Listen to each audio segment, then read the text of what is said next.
Yo, what is good, my anime people? What is good? What things going on in this week's episode? Did you believe anything to be different when it came down to the fact of the Orient being any better than it already is, guys? This show has continuously pushed the envelope, and I think that's been one of the best breaking points of the anime, which the first season did do quite a bit of. Like, it was breaking down the barriers and showing us what could be expected. But at the end of the day, it never really felt that dangerous outside of the very first, like, big monster that they fought. And then towards the middle ladder of the show, there was another very dangerous one. But for whatever reason, they've already solidified the humans to kind of be the biggest threats, the craziest ones, the people who honestly have no reason being as strong as they do. So, that being said, we also learn quickly that there's other brothers that are involved with the Black Dogs, which is kind of terrifying to think about. Like, it's terrifying on one hand, and on the other hand, it kind of opens the door for them to destroy these Black Dogs that we see now and still have something in the background that's just as dangerous, if not more dangerous, because they're not even on the front lines here trying to stop whatever's happening, because clearly it's either beneath them or it just might be something that they're already doing something else and they can't.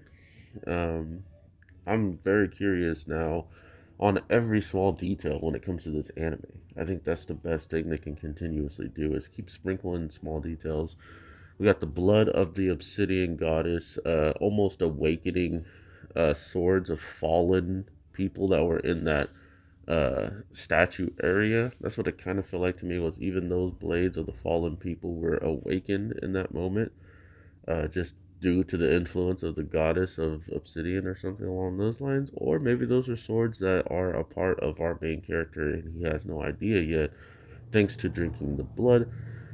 But honestly, it's getting crazy because he's a focus point of their attack.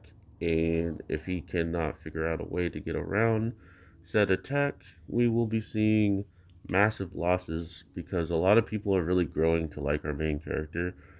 And I think with the information of the Obsidian Goddess, a lot of them will be throwing their lives away for him.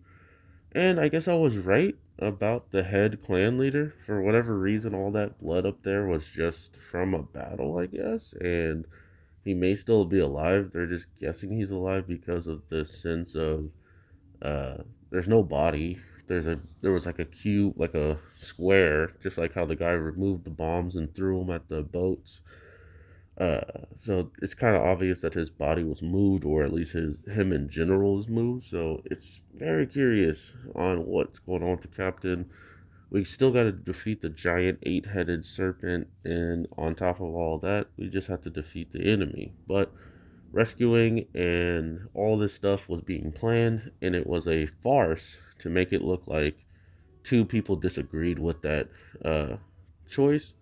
And because there's so many people with black diamonds amongst the crews, they could pretty much listen in through those black, I say black diamonds, black crystals. Because they're inside of different people, they can listen in through them, which is an interesting way of communication. Which also makes me think of the Obsidian Goddess, and what if she does this, or like our main character has a way to communicate across the board with a bunch of people through that same technology or that same technique. Regardless, I have to get out of here sooner or later, and I still got two more videos, so I hope you all have an awesome one. If I didn't talk about anything in the comments that you want to talk about, let me know down below. And a like and a subscribe is greatly appreciated, but just clicking the video means the world. Thank you, and peace.